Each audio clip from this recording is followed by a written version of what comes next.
Hello, everyone, and welcome to Anatomy of an Adaptation. This is a podcast that aims to compare and contrast classic novels with their cinematic adaptations. I'm your host, Nicolo Grasso, and I'm joined today by good friend, fellow book lover, film lover, Timothy Keeley. How are you doing, Timothy? Nice to have you on the podcast. Have you read anything good recently? Hi, Nick. Thanks for having me. Really thrilled to be here. I'm so glad we could do this after talking for so long. As I Yeah, told you, I listened to a lot of the back episodes and have really enjoyed the conversation. So happy to be a part of it, and thank you so much. Read my anything pleasure. good recently? You asked. Yeah. Or anything bad, I don't know. Could be well, either. well, I just finished Hurricane Season by Fernanda Melchor. Okay, I don't know that Melchor, one. I think. And she's a Mexican writer. Came out in 2020, I think. Um, and it was very challenging, but it was very compelling. There's about 7 chapters. Each one's a different perspective. There's a Ooh. lot of like it begins with this a dead body in this Mexican town, and each chapter is pretty much a paragraph in like a different character's perspective, and you get new details as you go through. But there's a lot of like ironically, there's a lot of like Faulkner influence in there. There's a lot of Ah. Roberto Bolaño in there. It was a really cool novel. Uh, I'm also reading Faith, Hope, and Carnage, which is like an interview book with the musician Nick Cave, and I'm on Nice. volume 2 of In Search of Lost Time, which I just kind of pick up and put down as the mood strikes me. So yeah, a bit of a range there, but always reading several things at once because you know. As it should be in a way, I feel like. I'm always impressed by people who are able to just like focus on one book. You're like, I'm gonna pick up this book and exclusively read that from beginning to end for the next like 3 days, 1 week, however long it takes. It's just that. I Yeah, always feel like I need a little bit of, just take a break. You reach the end of a chapter, maybe a section. It's like, okay, now I need something new, something fresh, something to just take my mind off of it mhm, before jumping back in. yeah, Unless it's a proper page turner. That's always right, its own right. thing. I did Um, that a little bit earlier in the year. I was reading Middlemarch, and no mm, disrespect to George Eliot or people who love Middlemarch, they know it's like a masterpiece of world literature. Not for me. And okay, so okay. it was the only thing I was reading at the time, and it just was ooh, that was a tough one because I also won't put books down. So that was 830 something pages of I can do it. Oh I boy. can do it.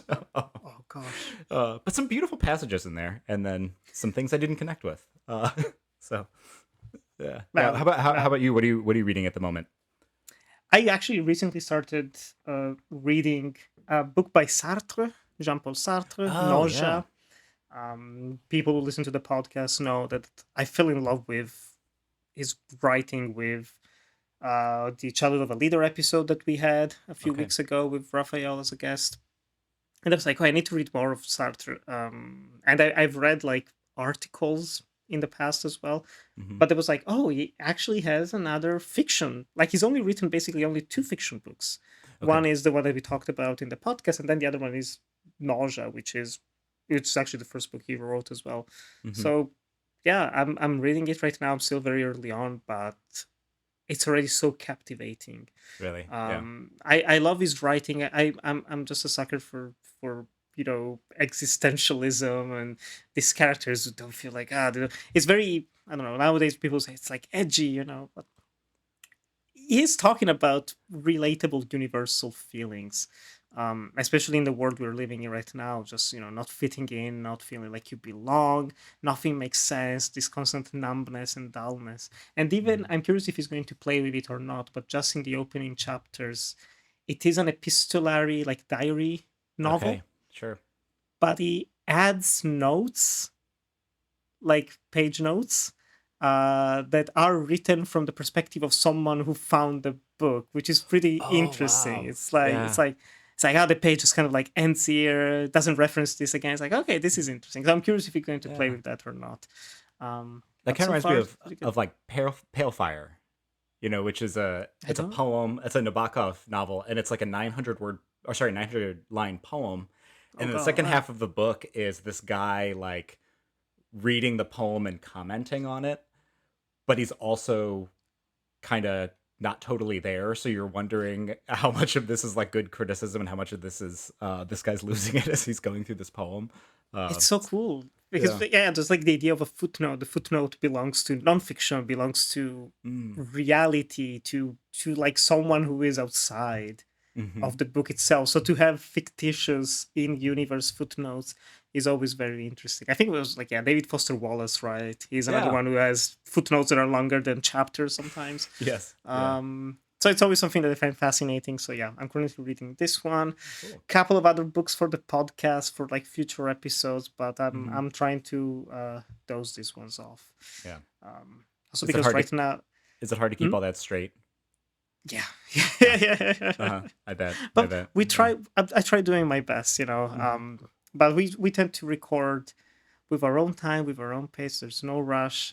Even Yeah. this episode that we're recording, it's going to come out towards the end of the summer. But as we're recording it, it's hot. It's really really hot in my room. I am, you could say, burning up. So it only made sense that Uh-huh. we would join up, not just to talk about just a book, regardless whatever, but just a book that feels very summery in vibes, a Yes. book that fits this atmosphere. Hmm. Because today we're talking about Barn Burning, the 1993 short story by Haruki Murakami, and Burning, the 2018 Lee Chang-Dong film.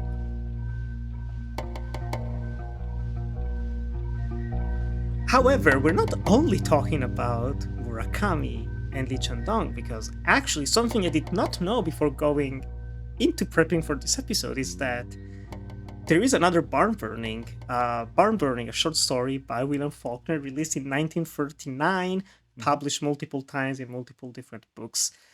Timothy, do you want to take it away? Like, what is Barn Burning by Faulkner? This was my first time reading anything by Faulkner. Wow. It's one of those things. It's always interesting because I tend to have American English speaking people on the podcast, and there's Okay. just some writers that don't really arrive here in terms of Hmm. um culture. I want to say cultural impact because that's actually exaggerating, but just in terms of school curriculum.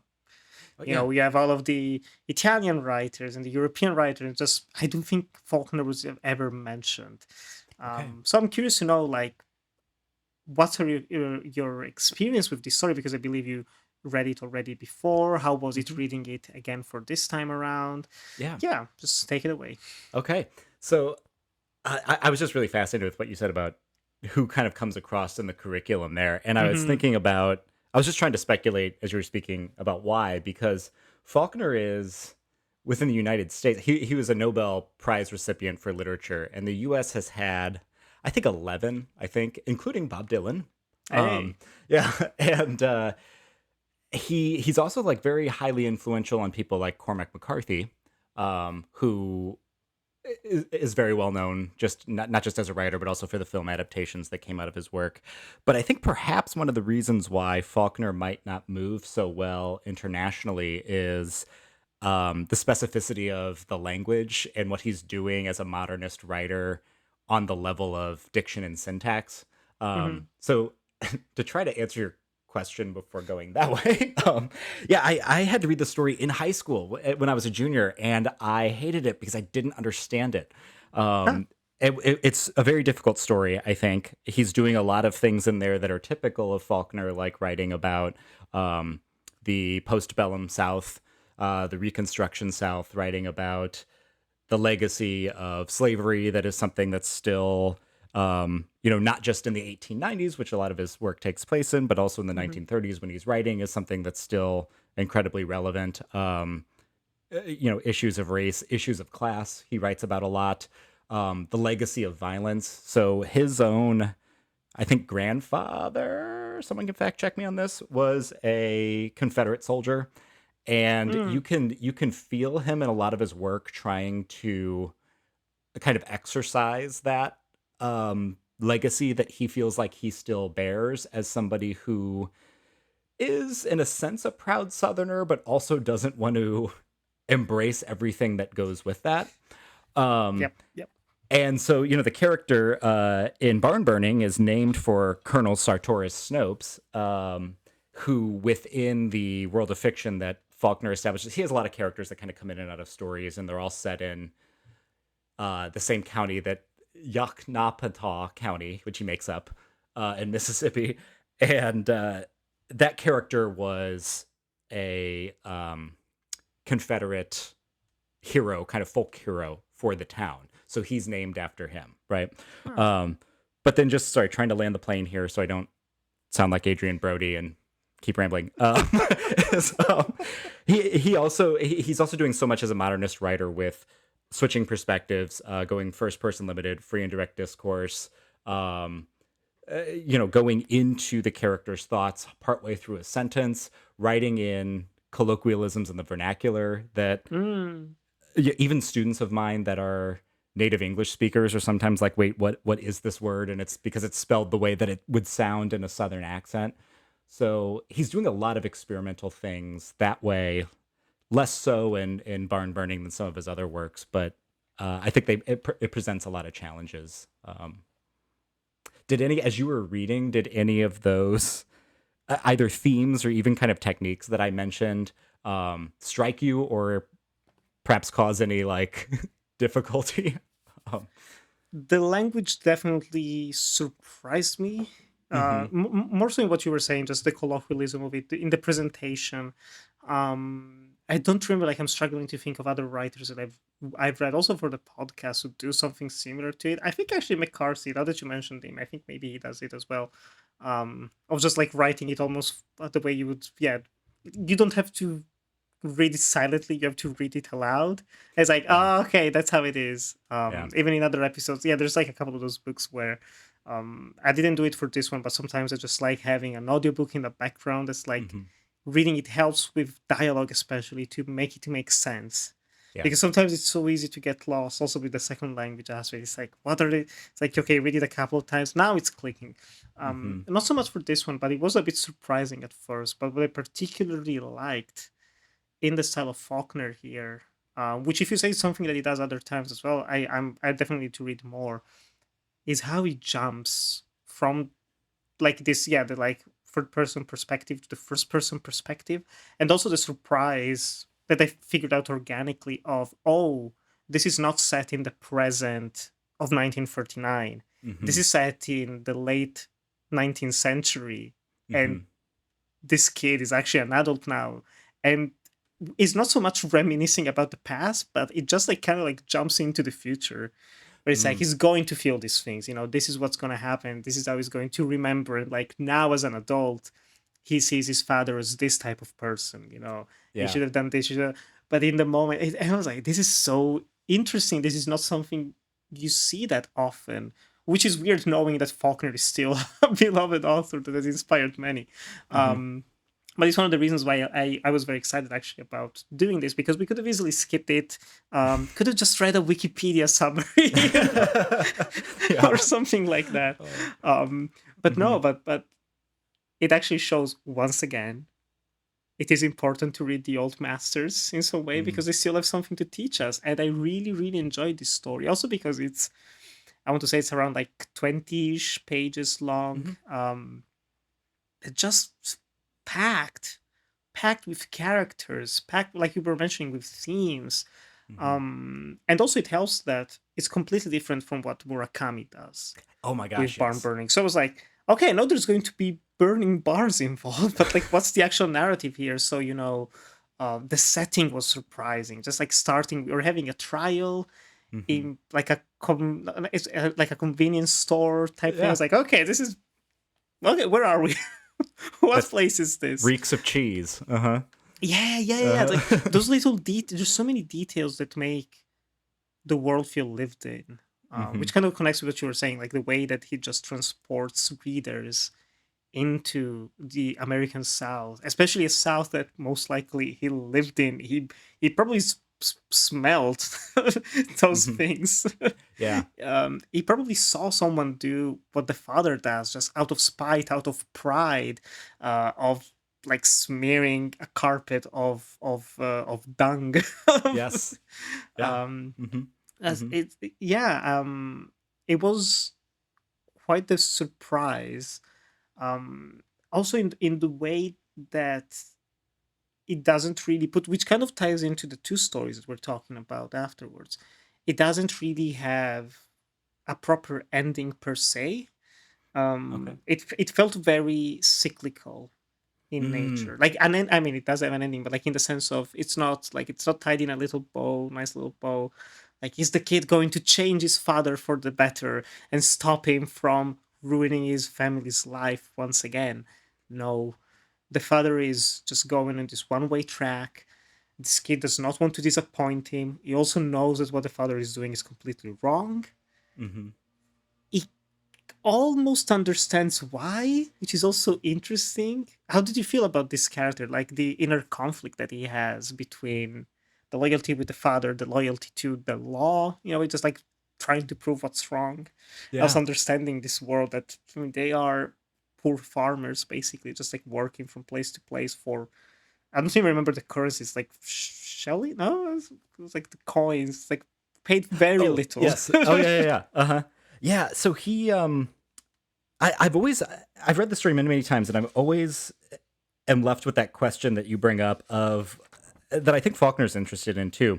If he Sardi has this pull to his dad tells him you got to stick to your blood or your blood's not going to stick to you. Which is Hmm. kind of just this way of saying like don't rat me out. I know what I have my reasons for burning these barns down, which is basically like F the rich people, right? It's Hmm. it's rage. It's an expression of rage, wanting to destroy the people who have what he sees as surplus. If you think of barns are built in order to house your surplus, right? It doesn't necessarily mean that you're extremely wealthy. It just means that you have more product than you need at the moment. You need a place to keep it, right? Yep. And Yep. so his dad sees it as like this is the way that I'm going to try to kind of level this economic playing field because I'm otherwise so kind of impotent and as far as kind of earning economic status. But then Sardi throughout the story constantly once in those italics that we get, maybe he's done it. Maybe he's satisfied now. He thinks to himself at one point, right?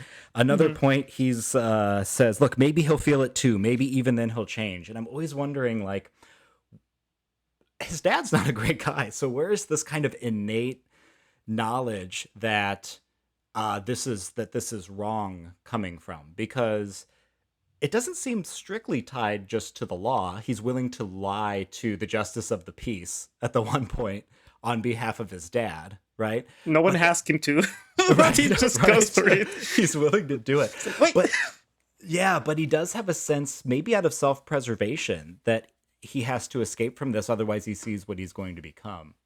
Um, Hmm. that was some thoughts that I had with him. You mentioned like kind of a lack of closure at the end. What do you make of that last line? Uh, he did not look back. Full rejection in a Hmm. way. I was just like, Hmm. he has witnessed. I didn't even think about it in that way of like, this is who he's going to become necessarily. But seeing it through that lens, it is almost like complete rejection. Hmm. Not so much of the family unit in a general sense, but of that type of family unit. Also because you Hmm. see like the relationship with the mother and the sisters and the older brother, right? Uh-huh. It's not the greatest. It's not like they're particularly nice people, particularly interesting, Um, And he keeps calling even the them mother. bovine, right? They're, like he's like Yeah, these yeah, big yeah, yeah. cow-like women. Yeah. Yeah, those descriptions. It paints a picture, it paints Yes. a Yes. picture. Uh-huh. Um, but yeah, it's something that, yeah, just this feeling of completely abandoning the family. Hmm. Which I want to say, and this is like a nice little tie-in. I think there's like a bunch of adaptations of this short story.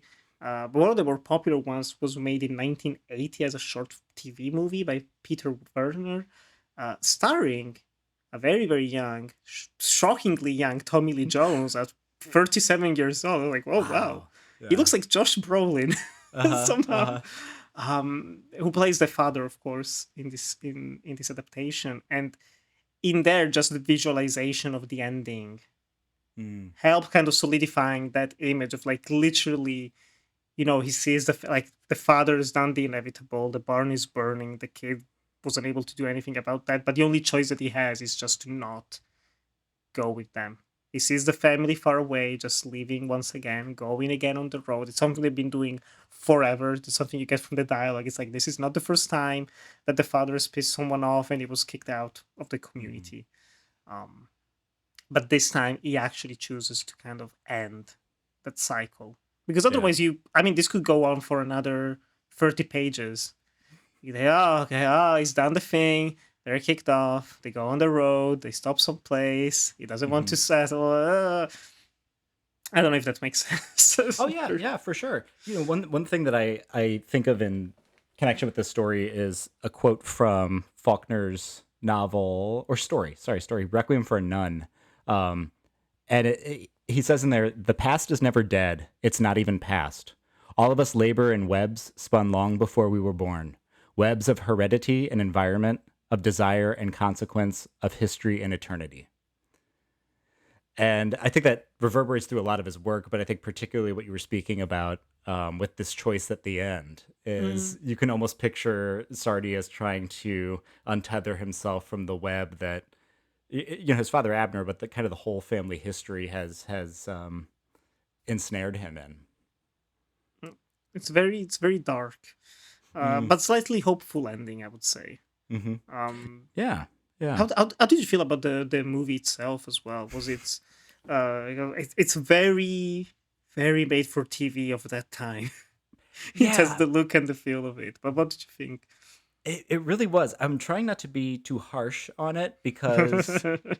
it probably fulfilled the assignment. But it felt to me, yeah, it's about 40 minutes, right? So it probably filled the hour time slot. It's probably as long as like an audiobook of the story would be, probably. Yeah, and it pretty much takes that approach, I think, in terms of the plot and executing the narrative on that level. I was a little disappointed, even though this would have been a really strange movie, but a little disappointed that it didn't seem to try to use cinematic aesthetics to bring some of the like literature experimentation onto the screen. So what you talked about with the kind of switching into different people's perspectives, Mm-mm. all they really do in the film is like they give Sardi a voiceover every now and then where he like looks over and he's like, is he gonna light that barn on fire again? And that's kind of, I see why you would do that. That's kind of the most literal way to do it, perhaps. But Especially um, at the time, I imagine. It's like, yeah. oh, yeah, this feels perfect to show in class. You Oh, know, okay. the classic game is like I can see like 1985 board professor just like they want to read folk just like slot in the VHS tape There you of go. the Uh huh. movie. Uh huh. Just watch this, you'll get it. You know the story at this point. Yeah, yeah. uh, What'd you think of young Tommy Lee Jones?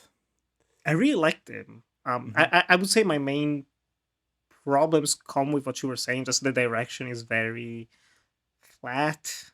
It doesn't look like it's not cheap, but it feels cheap. The whole production, Hmm. like if you told me, "Oh, this is actually a stage play," I would believe you. Probably, it's like, yeah, I can see that. They come in and out. Like, there's nothing interesting going on cinematically, Hmm. um, but you can see that Tommy Lee Jones was there. Like, Hmm. the um, he's so good at playing menacing. It's Yeah. something that's been underplayed, especially in the older age. He's become more grumpy than menacing, but in Hmm. his younger roles, especially, I mean, I think in Play Abner was an inspired choice. I don't Yeah. know. Did you like him? Especially, I'm curious. Was this the first time you saw any adaptation It of this is. Yeah. story? I didn't know Hey, that existed until you sent me the YouTube there link. you go. I was like, wait, what? And I'm glad it was on YouTube as well. yeah, yeah. Bless you, YouTube. I thought he was really interesting in the role because I've always read because we get it through Sardi's perspective. I've always read Abner as more firecrackery in his anger, Mm, and Tommy Lee Jones doesn't play him that way. He plays him more as smoldering and kind of disaffected.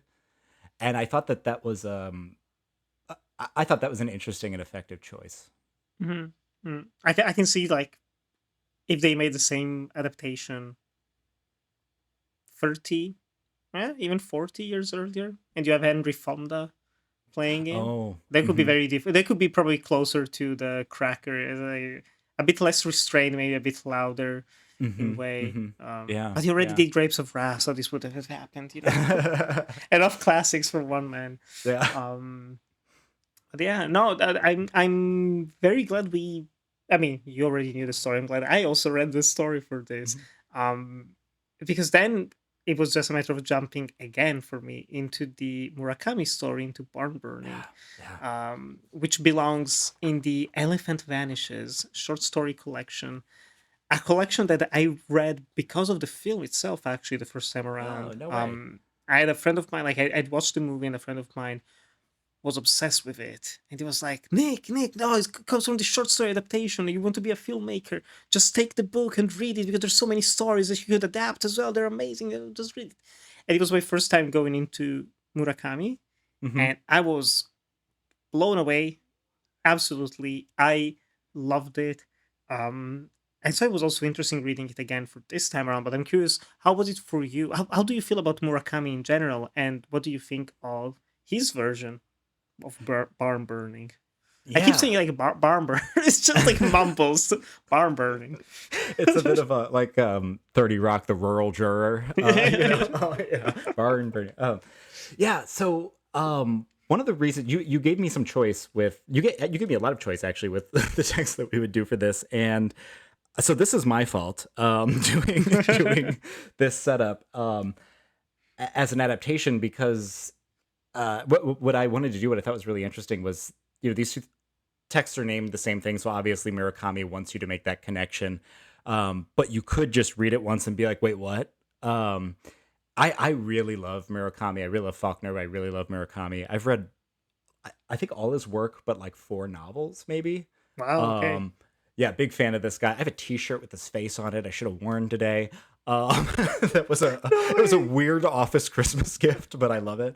Um, and so I read this story years and years ago after reading the Faulkner one again, and I think it was right before the film Burning came out. I think so.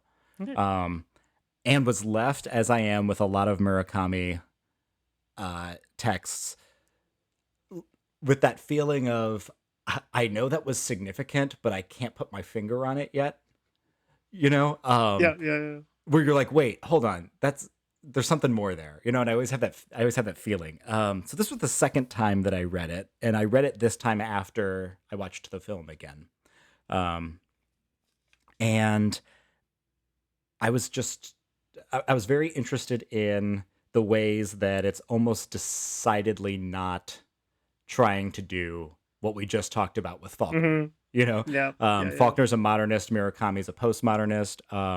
Faulkner's story is pretty well contained in terms of, like, it's a coming of age story. It's about tradition versus right action. It's, not to try to make it sound like it's too simple, but It takes um, place in like 3 days, a yeah, week tops, or something like that.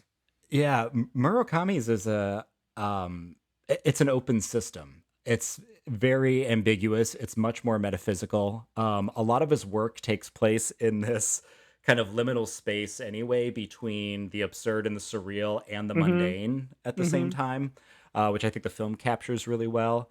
And I, I don't want to get kind of too far ahead because it gets into the film, but even just focusing on the function actually of the barn burning, which earlier I try to characterize as being kind of economic rage, a destructive economic rage. Here are the barns, which are more like greenhouses, Mm-hmm. serve no function really economically. They're kind of abandoned. They're legally negligible. Ben in the movie, the stranger, I think, in the story, says like the police don't even really care, like no one's going to check Mm-hmm. this out. So they end up becoming these kind of empty conceptual vessels. They're these uh just signifiers of something that don't contain like a meaning or a purpose or a function the way that the Barnes and Faulkners did. And so I think it becomes a lot more about surface and absence, which Mm-hmm. I think the Murakami and the Lee Chang-Dong film are. How was your experience reading it a second time after so many years? It kind of connects to what you were saying of every time you read a story by Murakami, it just leaves you. I don't, it never ends it in the way that you expect, in the way that you hope, or in the point that you hope it would end. Hmm. Hmm. And another element that I always like about Murakami, at least of this collection, because I've not read that much of Murakami. I read like I want to say like 3 or 4 books. I want to read Hmm. more. Hmm. Um, but I remember like most of the characters could be the same person, like the protagonist could be the same, could be almost like a self-insert type figure. Hmm. Um, and I really like the little notes and details that he adds to them. There's like a part here early on where he just like casually mentions like, "Oh yeah, I'm seeing this girl, the old we're going out. I'm a married man. There's nothing romantic there." Putting it out there as a Hmm. reminder, but still, like if you remove that part, you could definitely feel like flirting. Um, then you start picturing: is he like as old as her? She feels younger. Is he as young as her? Is he older? There's like little details to just keep you wondering, and it plays Hmm. right into the actual narrative, of this girl. She's into pantomime. She goes away for a few weeks. She comes back with a boyfriend. They go out. The boyfriend reveals this thing about being really into barn burning. It feels weird, and then the girl vanishes, and that's it. Hmm. Hmm. It's like, oh yeah, but did you burn the barn in the end? Yeah, yeah, I did. Very close to you. Okay, never saw her again. End of story. And it's like, Yeah. well, it almost makes you like I love it because I one of my favorite feelings finishing any type of story is thinking, what was the point of that? Hmm. And Murakami does it in the best way possible. By the way, Yeah. it's not like as a negative. It's totally as in why am I like your brain just starts working so Hmm. hard like crazy, and then you reread it. And remember, I read it the first time around like twice in a row, and even rereading it now I was like, man, I'm still thinking about what he's saying and how he's portraying it. Yeah. um Also because this is even shorter than the Faulkner story. This is Hmm. 10 pages to 11 pages Yeah. long. Hmm. um and it just moves so he manages to bring all three of these three characters to life with barely any descriptions. It's something that he does so magically. um yeah, how do you feel about this, the narrative itself, of what does it mean to you? Because Okay. that's one of the beauties of it. It's like what does it what's the burning barn, for Yeah. Yeah. instance? Well, I was, and again, this might be getting a little too far ahead, so I'll just kind of drop it there and see. But I was really intrigued and kind of stunned. This is the second time I've seen the film, but the first time I Mhm. saw it, that it took it in the direction of a thriller in the last 30 to 40 minutes, because I think you could read the story and never have the thought that Ben did anything to Jaime. Mhm.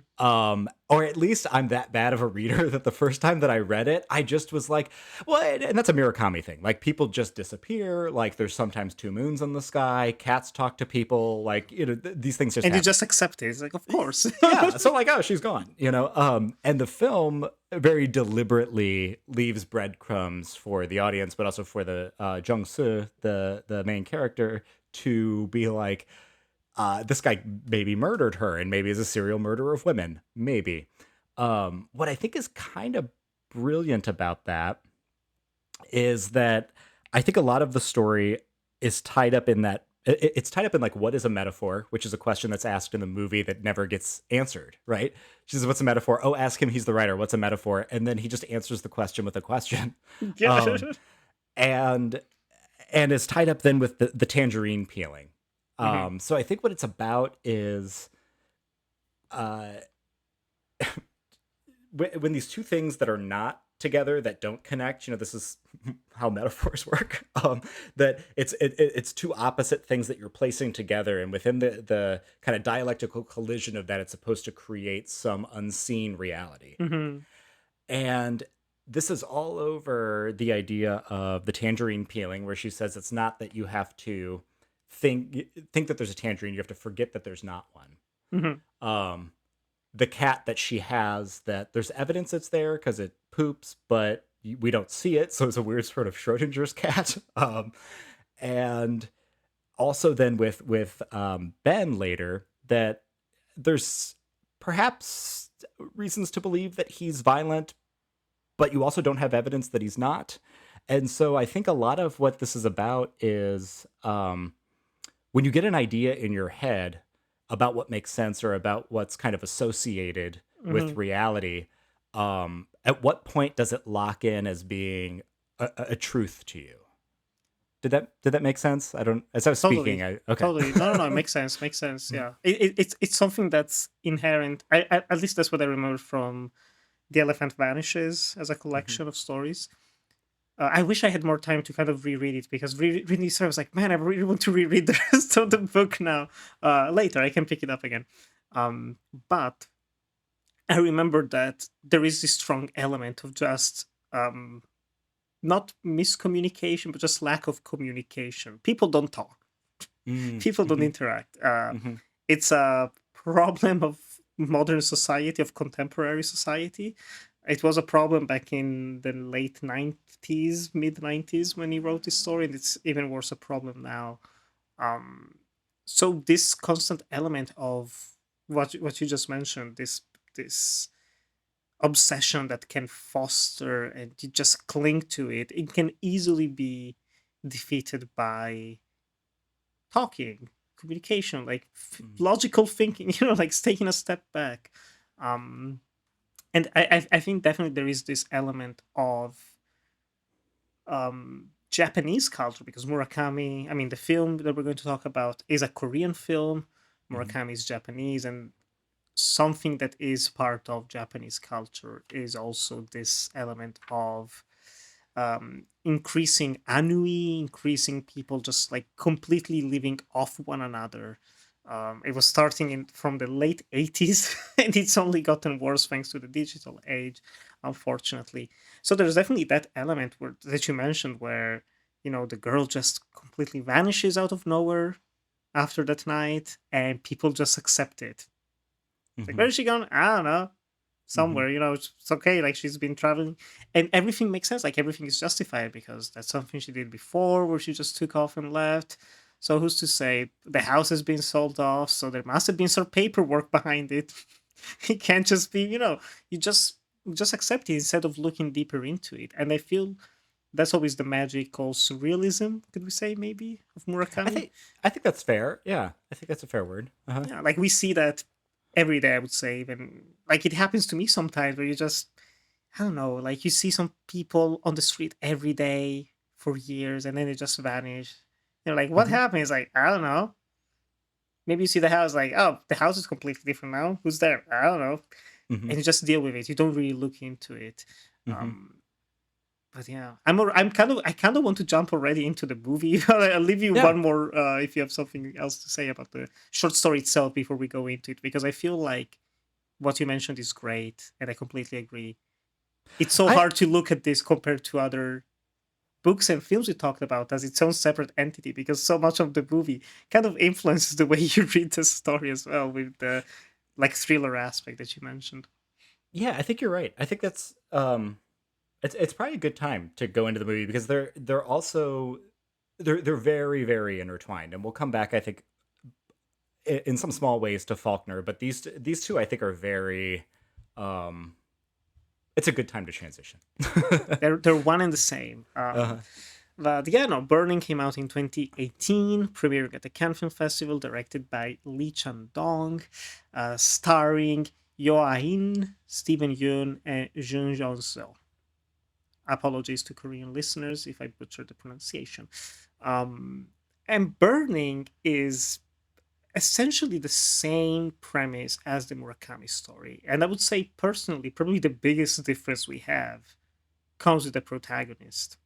Because as I mentioned, that's something that I find fascinating of Murakami. It tends to have like this male writer, married, just kind of like witnessing things happening around him. Sometimes, kind like, kind of a things are happening. flaneur who smokes a lot of cigarettes. Yeah. Yeah, Uh-huh. yeah, it's just there. People talk Mhm. to him. He Mhm. sometimes has opinions, but doesn't really care about what's happening in the world. And in here, we have 20-something-year-old um, Jong-soo, who is pretty much depressed. Father is going to jail because of temper. We'll talk about that. Yes. Uh-huh. Rage. Um, and he just meets an old classmate of his on the street. This girl who's had plastic surgery doesn't recognize her, but she recognizes him. They go out, they hook up. She asks him to tend to her house while she's away on a trip to Africa. And when she comes back from the trip, there is Ben, a friend, a fellow Korean she met there. Are they boyfriend and girlfriend? Kind of, not really. After a very unusual evening, couple of evenings together, she just vanishes. And our protagonist starts to think that maybe Ben killed her. What was your experience watching Burning the first time, Timothy? And how was it revisiting it now for this podcast? Yeah. So the first time I saw it, it was shortly after it came out because I had read online that, hey, this movie's really good and it's based on Murakami and it's kind of slow and mysterious and I like movies like that. So I was like, sure, I'll give it a try. Um, and I found it perplexing and kind of frustrating, but it stuck with me in ways that Hmm. movies that I immediately love sometimes don't.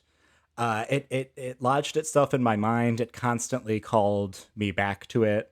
I also seem to remember liking it more than I did when I sat down the first time to watch it, and so it was just like begging for a revisit.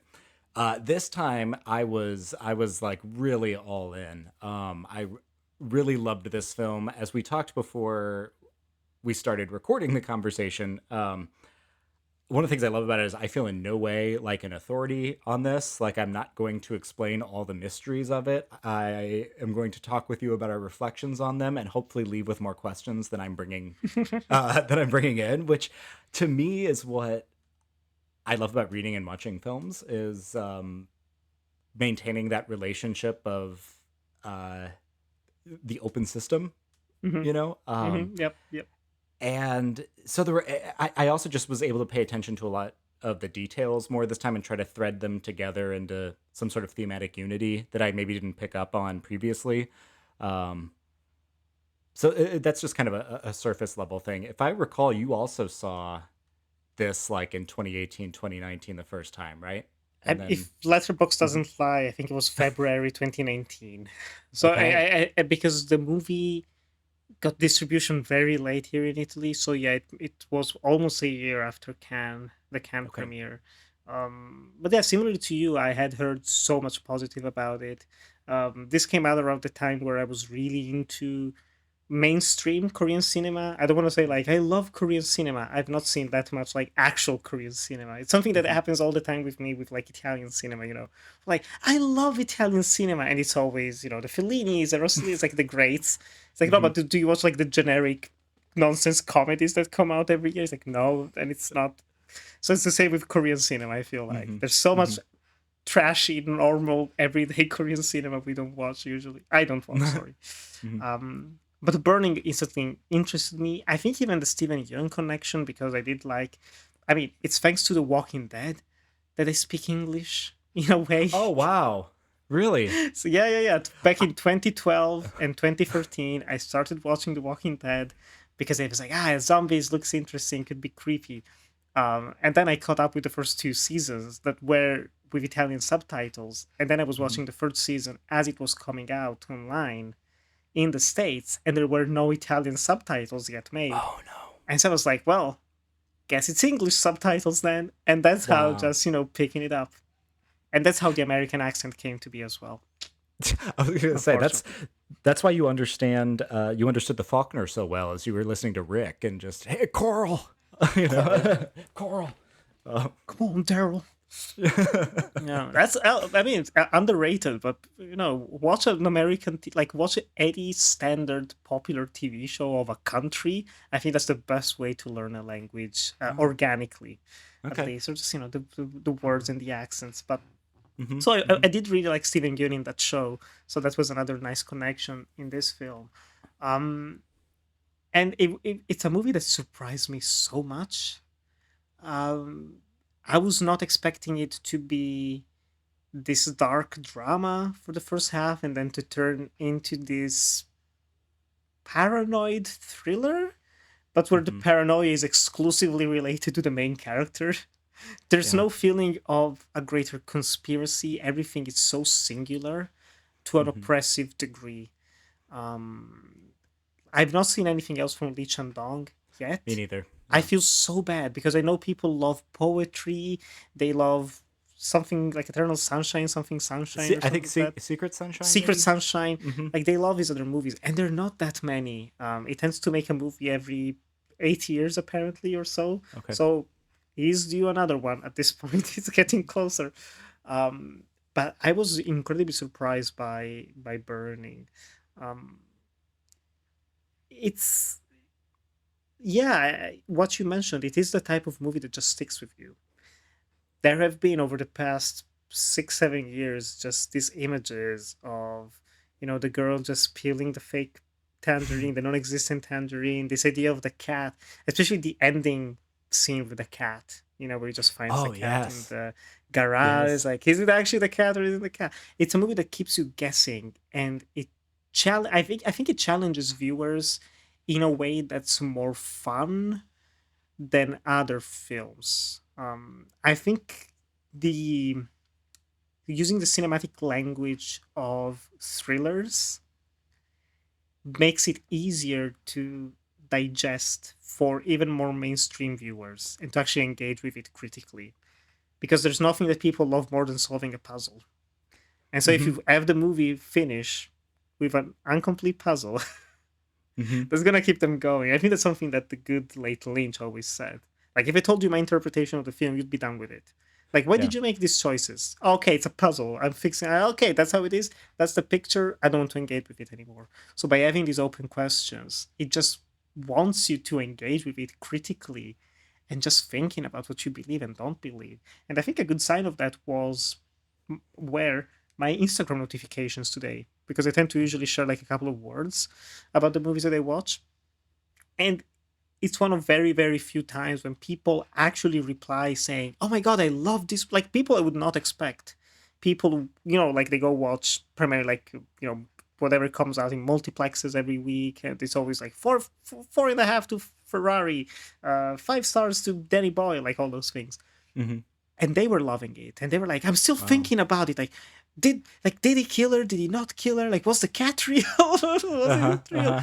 And that surprised me positively. I think it's a movie that has had an impact. I don't know if it was on the New York Times top 100. I didn't read the full list. I apologize. I didn't read it. um, but I think it has had some cultural impact. I don't know how you feel about that. If you've seen that in any way. Yeah. Well, I wanted to ask one of the things that you said there with the Lynch connection. Um, if I recall, and Lynch said a lot of stuff, but if I recall, he said that, like, it's all there. He knows the answer. It's all there. Um, I'm going to use this metaphor again, but like closed system, right? So like Mhm. one of the things that I think is appealing about that for Lynch viewers is you can either just kind of embrace the mystery, or you can do the, like, if I do the homework and I become the person with the yarn, you Yeah, know, I'll figure it connecting out. everything. Exactly, exactly. Do you think in this film the answers that we want are in the like, if you watched it enough and connected the yarn, is it there? I want to say no. Okay, And I and think that's what makes it more interesting.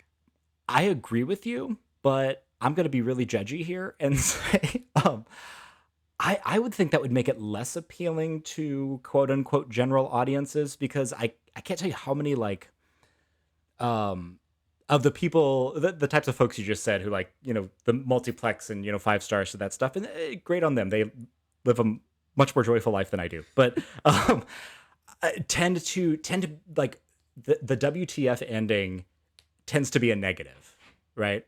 And this is, if you can't piece that all together, I get the sense that that would be perhaps unsatisfying for Mm, some people. You and I are like, oh, hey, this is great. Let's go back and, I don't know. What do you think about that, Nick?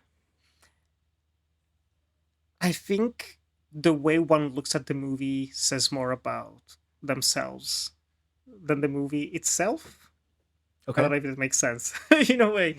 say more. Um, by that I mean that if you have, it's almost a Rorschach test Mm. in a way, um, because for instance, that like I mean we can jump straight into that for listeners who haven't seen the movie in a while or they don't really remember. But basically, the whole thing is that after she disappears, yeah, the protagonist just starts going a bit insane. He's like, "Oh man, like Ben talked about the burning barns. I'm just walking around and driving it, like trying to connect them." And it's like I'm keeping track of them, which is what the protagonist does in the story as well. Actually, Murakami's story, to a less obsessive degree. At least in writing, it reads different. Um, but he just keeps checking it, and he starts doubting his own memories and his own past because, oh wait, this girl told me this she has this memory of falling into a well, but the people who lived there say there was never a well, and even this other person said, but my mom remembers the well, but I remember, but do I actually remember it? So it's all about who to trust, like who can you believe truly. And I think that you just get to the ending and it says so much about how you see the characters and maybe even the world at large. I don't know.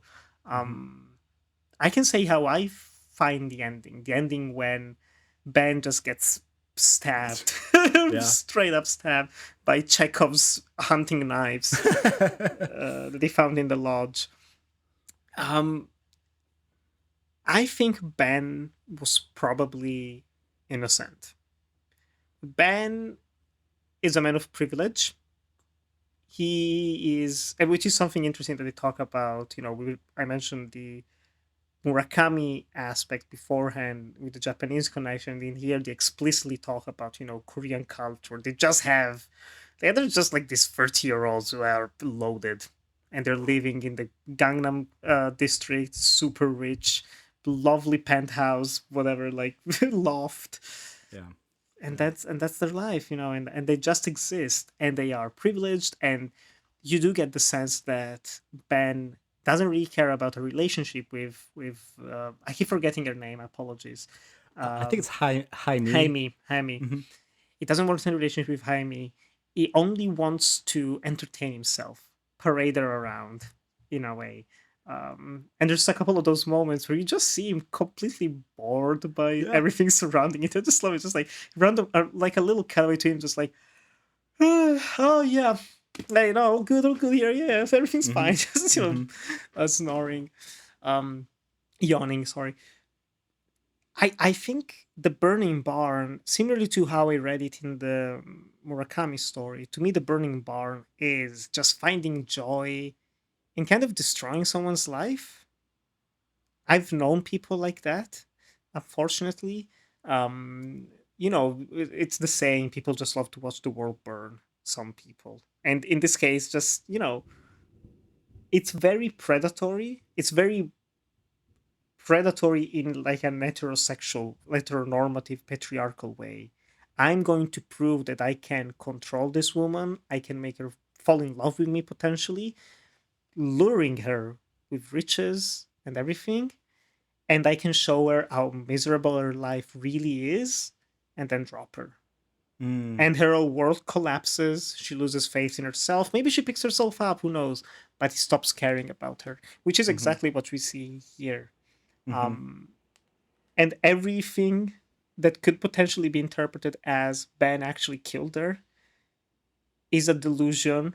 From the flip side of the patriarchal coin is like the other side. It's like the possessive, like I can fix her, I want to love her, she loves me. um this guy is obsessed, right? Yeah. Yeah.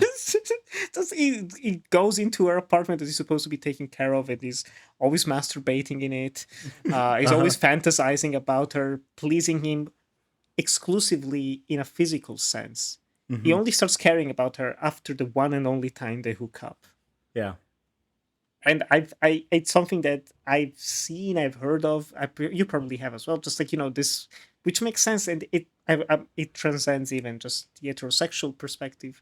But just oh, if you don't feel loved in life, the tiniest bit of attention from someone can feel like the world, and you crave it so much that it turns destructive. Yeah. I love that you said that because I think that there's a really key moment in the movie where he's drinking and high and he's talking to Ben and he says, I love her. And Ben just chuckles so dismissively. And he says it again, like, oh, no, no, no. Like, do you hear me? I love her. And he's just like, okay. Sure, And sure. yeah. And, on the one hand, it's kind of like, okay, F you, Ben. But Ben's not wrong. I think that what Jong-soo feels is he doesn't feel love for her. He doesn't really truly even feel desire for her. I think he feels this desire for the great hunger, as it's described in there, that he has placed her as the embodiment of, Hmm. right? The kind of empty greenhouse of. And he refers to Ben at some point as Gatsby. Okay. So putting the English Was teacher that hat back on. Sorry, was go that ahead. in the book as well? Actually, I don't. It I think is. there was, right. Yeah, It there was this is. Yeah. connection. And what I think is wonderful about that is there's the whole business with Gatsby, which everybody knows. Gatsby reaches for the green light, which is supposed to represent Daisy. He thinks it represents Daisy. It actually represents this past that you can't get the past back because time slips away, which is why it's such a good image because it's a light. You can Hmm. see light, but you can't hold light. It's And always there's far away. yeah, yeah, and there's this wonderful line in there when he finally kind of gets with Daisy that Nick says his count of enchanted objects had diminished by one. And so, like, when there's this thing that's right in front of you that you're able to imbue with all of this desire and the belief that that is the thing or the person, the object, whatever it is, that holds all the answers to your great hunger, um, you think it's right there because it's so close you can have it, but you really can't. And so when she's got, because I think that answer is why doesn't he just call the police? If you're so concerned about where this girl is, call the police. Well, on one hand, you have a bad relationship with them because your dad's abusive to the police. But on the other hand, I think it's because he's not really concerned about Jaime. I think he's concerned about Ben took away this MFer Ben, who has all this stuff, took away this one thing that I thought I could have. Does it? I don't know. Does that track with you at all? Yeah, yeah, yeah. No, it makes sense. And just even the longing, like it's everything that Ben does. In a way, I mean, yeah. Now that I'm thinking about it, it doesn't so much diminish Amy's character, but it diminishes his character Mm-hmm. Mm-hmm. because it's like, oh, you're driving this dirty ass pickup truck. I have a Porsche. Yeah. Yeah. Uh huh. At some point, he clearly knows he's being followed, and he just like speeds off on the highway. Mm-hmm. It's like, let me catch up with me, fucker. See you later. It just feels like that. It's like, leaving the Uh-huh. dirt behind. Yeah. Um, Yeah. yeah, he's always showing off. He's always going to, like, I know the fanciest restaurant. I'm just gonna hang out with my friends. Everyone brings whatever they want to eat. It's fine. Mm-hmm. Come and chill at my place. Um, yeah, yeah. It's very much about this constant. I mean, this is one of the interesting connections to the Faulkner story because I didn't. Mm. It's not really present in any way in the Murakami narrative. The social aspect, the social economic aspect, but it is key to Faulkner as we talk about. Oh yeah. Oh yeah. Just that element of you're in a lower class, even the fact that he's clearly struggling to work. He's working as a delivery person. Mm-hmm. He starts it like applies to a new job and he just like drops it. Like he doesn't even go through with the interview process. Yeah. He's just like, Yeah. you know what, not for me. What does he want in life? The answer is I don't think he knows what he wants in life. Mm-hmm. And I mean, he thought he wanted Amy for what she represented, as you said. Mm-hmm. And once he doesn't have that, what does he have? The only thing is revenge. Yeah. Just going that fixation. Mm-hmm. And in a way, potentially following in the footsteps of his father. It's like the opposite of what the Faulkner character, like the protagonist, does. The little kid, the little kid Yeah. sees what his father is doing, the bad things. He's more for upholding the law, and he decides to turn his back on that past. And what's so wonderful about I love that connection you made. What's so wonderful about that is the last shot of the movie. Spoiler, everybody. He is that okay? Sorry, can I? Yeah, no, no, no. Spoiler? It's Okay. I hope everyone who's gotten this far in the podcast has at least seen the film. We're hoping. But You after should, he's you should if you haven't, and you're listening. Go stop the podcast, come back later. We'll still be here. and yet knowing what happens is not going to really spoil it, but after he stabs Ben and he lights Ben and his car on fire, What a which shot! What a shot! which again is so fascinating because now through this obsession he has become Ben in a sense, right? He doesn't look back. That last shot we have is it's burning in the back and he's driving away. And it's like that same line that's at the end of the Faulkner short story, but in the Faulkner short story, as you indicated, it's like he's turning his back on his father's destructive ways. And here it's kind of like, I have now Become what emb- I embody. embodied. Yeah. I have become death. Yeah. Destroyer of bands. Destroyer of Bens, exactly. It's so cool. And can I try to riff on something with like Ben and Go, Jong go, go, Soo? go. I'm, I, I'm, I I'm all apologize. ears. This is going to get political, but it's in the movie, so cut it out if you We need love to. we love political at Um, this point. Oh, have you listened to the podcast? I have. Go, go, go. So there's a not short period of time, including the television with at this time recently elected President Donald Trump talking. And It's the first time I saw it, gigantic, like in the frame, just his yeah, face yeah. distorted. And the first time I saw it, because it was so current, I was just like, oh, that's just what's going on in the world. And now I'm going, okay, what's this doing in here? And my theory on what this is doing in here is like the narrative, at least the first time that Trump was elected in the United States, was that the narrative, I'm not saying that this is correct or that I believe this, is that he spoke to economic hardship felt by lower class Americans who felt like they had been left behind by the system. You find out later, making all of these promises that he has no intention to deliver on because, as an incredibly rich person, he doesn't give a you know what about you. And so Jong Soo, in a sense, is like that kind of you know the Korean equivalent of like the blue collar Trump voter at the Hmm. time. And then Ben is like would have been the Korean equivalent of like the kind of MAGA dude bro, who is the people that are more like, the kind of Peter Thiel or the like upper Hmm. echelon people that are actually the people that he's looking out for. Yeah. And so what I thought was really interesting about that was like they're using the kind of global political context there to also give an idea of why there's this conflict between these two men immediately. Not just that they're kind of both fighting over Hae-Mi's affection, but that like Ben clearly has this patronizing disdain for Jong-soo and what he represents, but then Jong-soo also is maybe a little bit put off by how kind of apathetic and arrogant he is, but also if he could be him, he would, you know? And one of Oh the yeah. things that's burning within him is this like, you know what, maybe I could kind of get to that. It's almost a like Fight Club Tyler Durden sort of homoerotic like Mm. desire for and desire to destroy at the same time. Oh, the You know? stabbing itself. That's something that hit me this time. I was like, this is incredibly intimate. Yeah, it is. Just It like they're is. holding each other so close. It's almost like they Hmm. are. It's almost like a hug. Yeah, Even it turns into a hug. it's a Yeah. penetration. It really is. Yeah. It's like the metaphor becomes literal. It Hmm. becomes text. Hmm.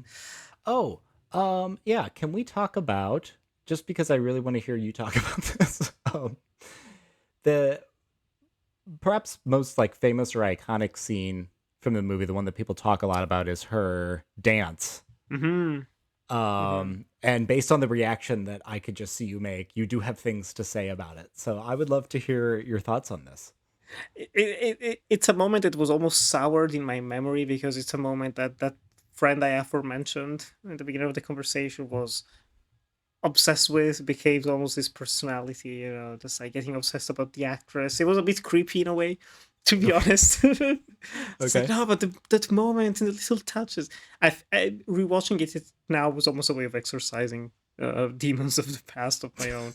But I I think just, and that goes honestly with the movie in general, the framing is Mm. outstanding. I think Hmm. it's absolutely a gorgeous movie. And Lee Chang-Dong manages to make it gorgeous in ways that are very subtle.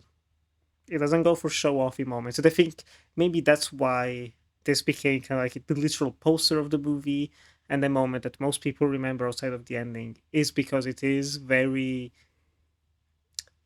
beautiful in a conventional way, which is something they were trying to avoid. I was looking into some interviews with like the cinematographer as well, and apparently the area where which is like right next to the border of North Korea. We haven't touched upon that as Hmm. well, but that's an interesting element politically that kind of ties into the Trump connection you were mentioning as well. Um, but yeah, by Jong Soon's area where he lives, the town, is actually prone to a Hmm. lot of that mist coming through, that thick fog, and apparently Okay. it's beautiful to look at, and they didn't want those scenes to look beautiful, which is very funny Oh to wow. think about. It's like Uh-huh. that's too pretty, okay. And I think that's the power of this scene. Mm. There is this element of intoxication, that she's a little bit high. Ben puts on Miles Davis in the car, and she just like goes into this dance, which is kind of reminiscent of the Little Hunger, Big Hunger she was mentioning before. It's just like kind of Oh like yeah. the hands just growing in a way that feels very natural for her when she's doing it in the bar with the friends. There is that slight awkwardness to it, even though she feels very confident in her own body. There is that slight Hmm. awkwardness, and here she just like naturally undresses, and there's nothing sexual about that. It's not a sexy dance. I think that's something that maybe bothered me of how my friends saw it. It made it feel very sexual in a way that's just not. I don't know if you maybe agree or disagree about that. I'd be interested. But yeah, so Yeah. no, I would Yeah. I think I had a similar reading. What I think is really cool is, we talked a little bit earlier about the kind of liminal spaces of Murakami's work, mm, and that being shot at magic hour, which is kind of this beautiful. space that's neither day nor night, right?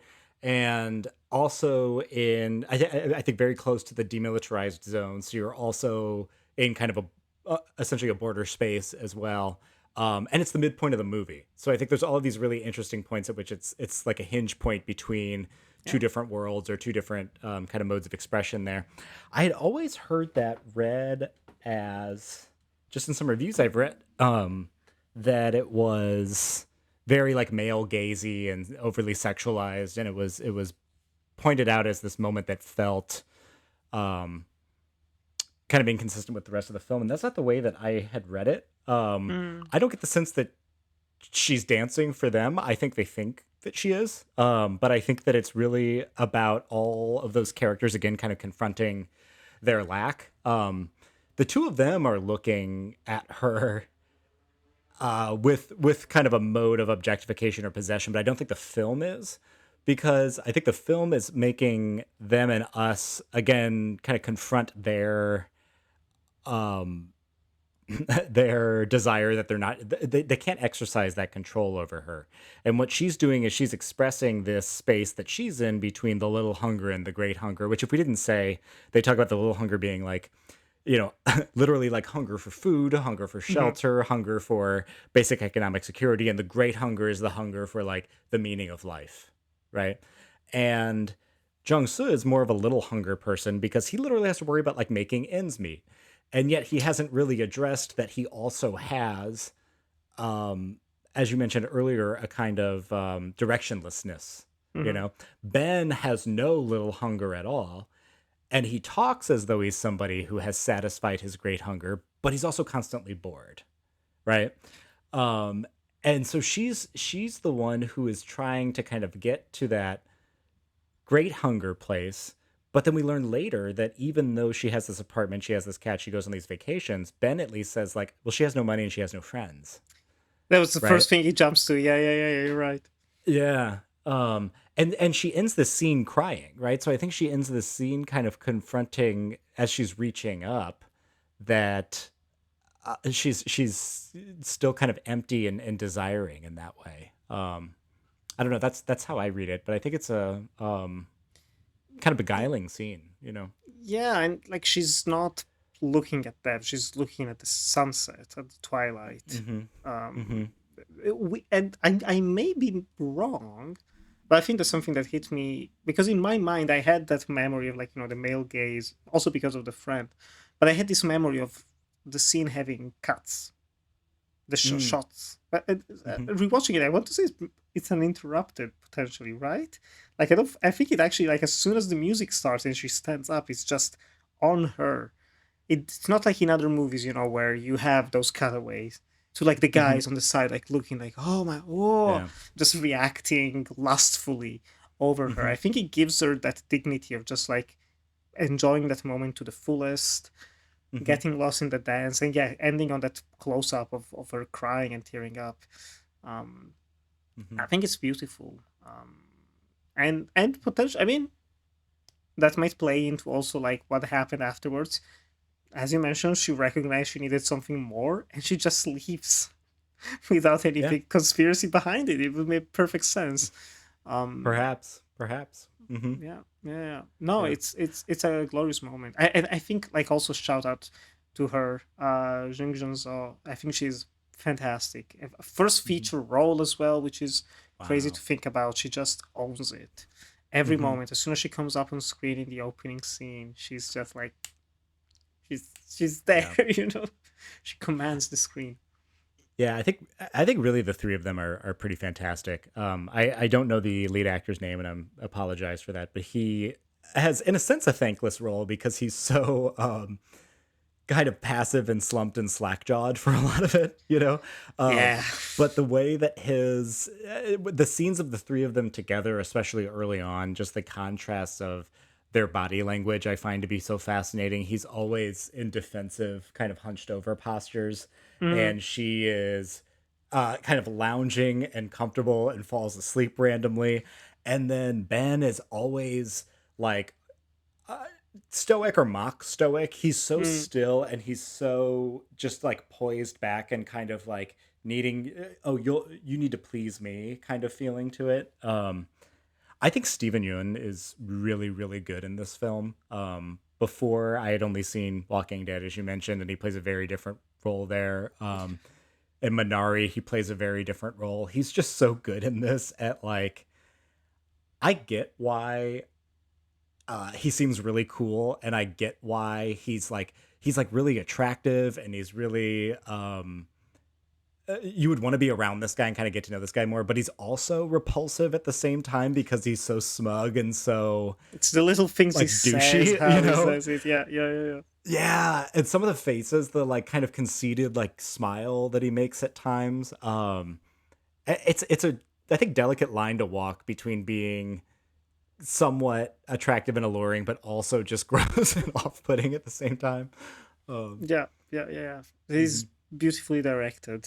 Just he knows how mhm, to play it, and yeah, you kind of mhm. like him, but also not really. Yeah. That's something that I respect as well a lot.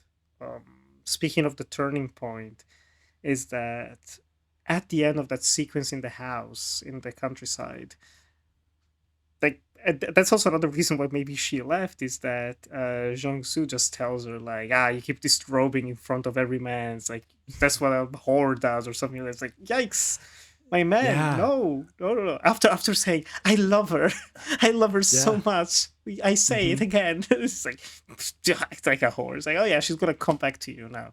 That's Yeah. exactly the type of behavior people like, from a Uh, prospective partner. Um, I almost get the feeling that, and again, that's something that I like about the way Lee Chang-Dong, like, has those elements of sex in the film, where, there's always that conversation: is sex, like, sexes are not necessary, blah blah blah. They have to justify their existence. I don't think this is a very male gazy film. I think it is a film told from a male perspective. And maybe, I mean, the gaze does apply to that in a way.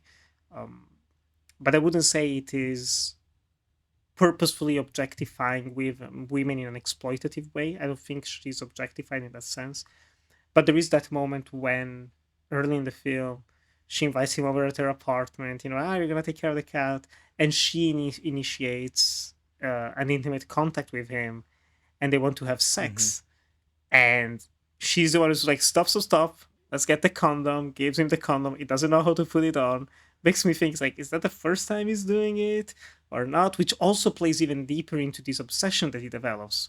It's like she's the first woman that touched me, that gave me a chance, and like just clings on to that. Maybe I don't know. Yeah.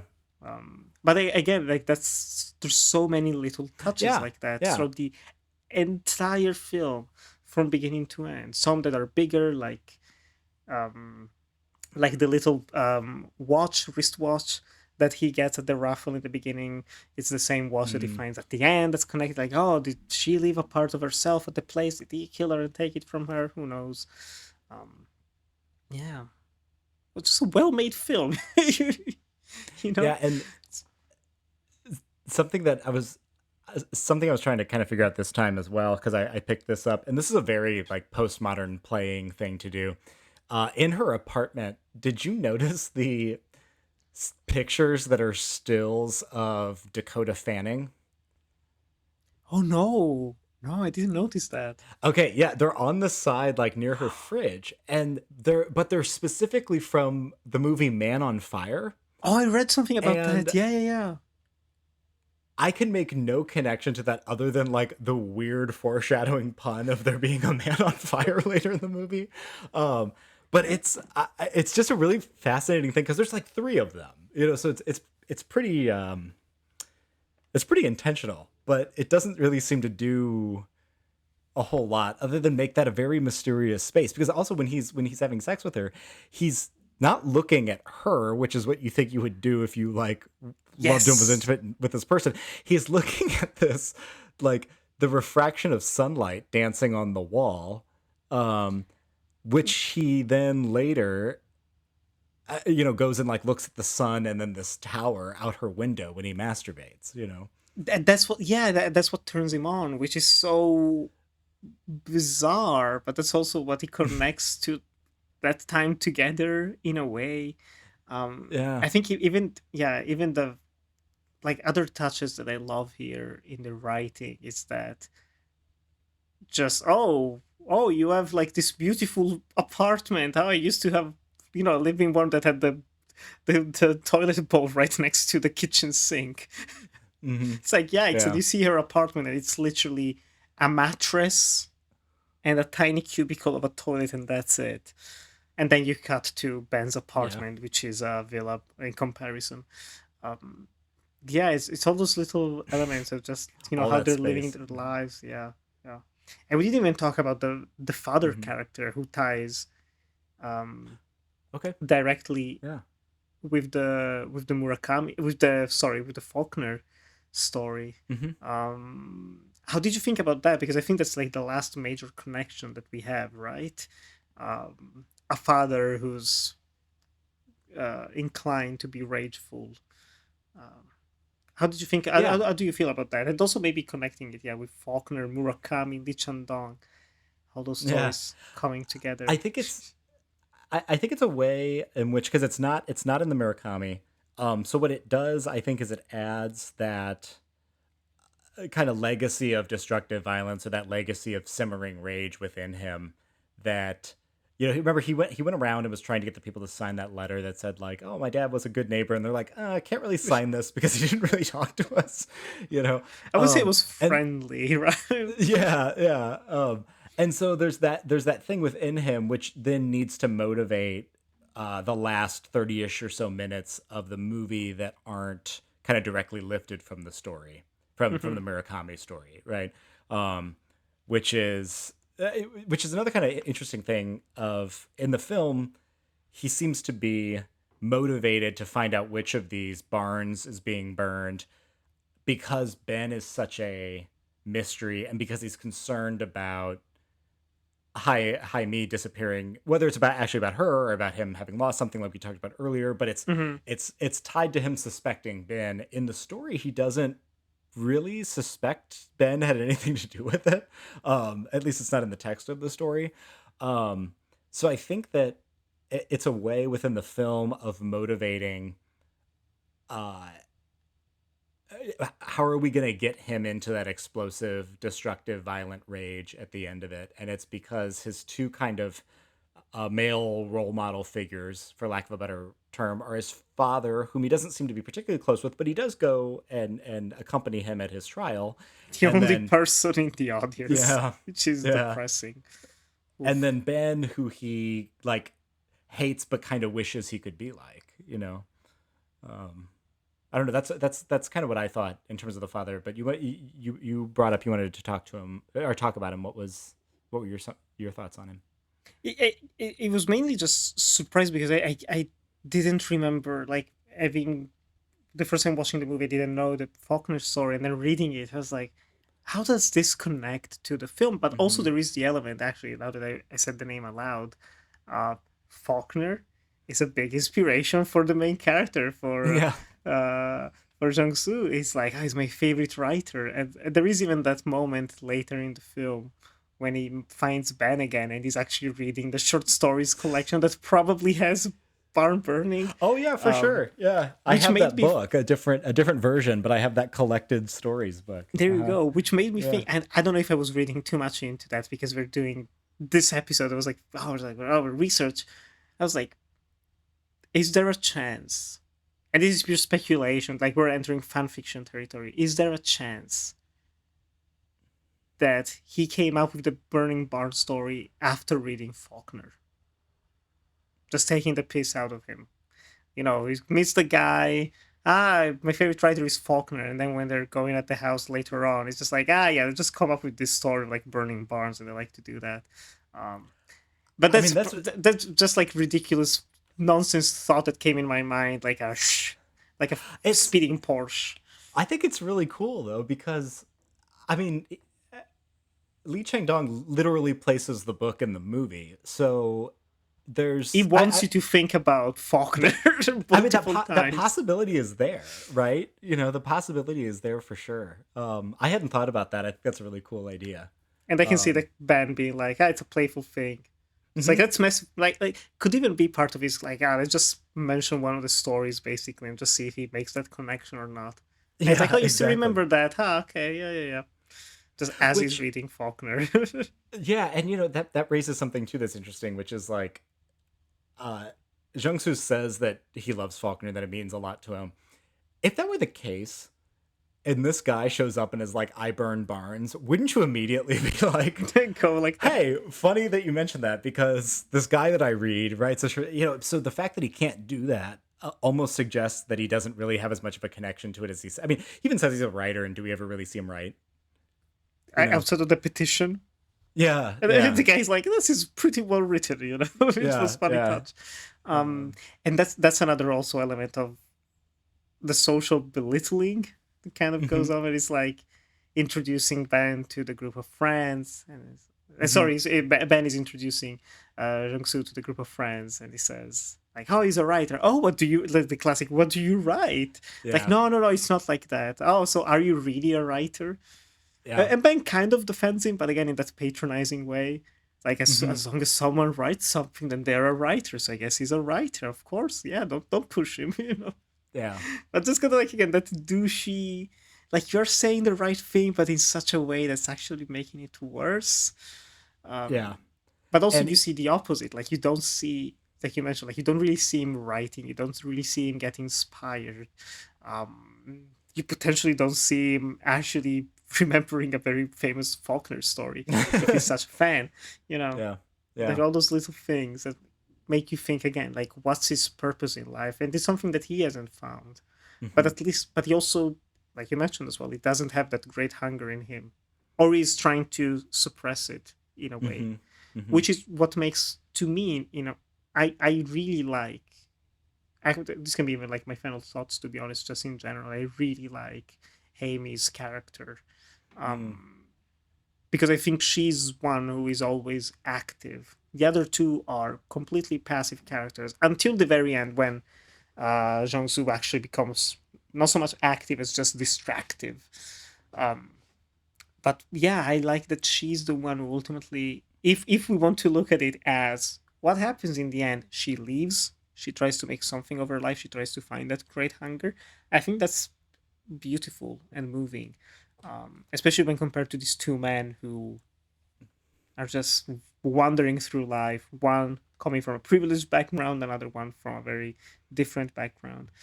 Um, and that yeah. and that we, from the narrative standpoint, are not privileged to go along with her. We're left behind with these people Who you um don't like I would be surprised if anyone is watching the movie and you get to the point where she goes away and they're like, oh, I don't care, I love spending time with Jong-soo. It's like, no, you mm, don't. yeah, With we go his, back to the mundane. yeah, yeah, those misogynistic remarks and a very banal life.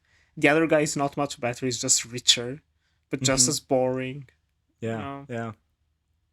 We go back to the people that have the kind of impotent rage that's there. Hmm. Yeah, yeah. Yeah. Let me ask you, because you work in film and I Mm-hmm. don't.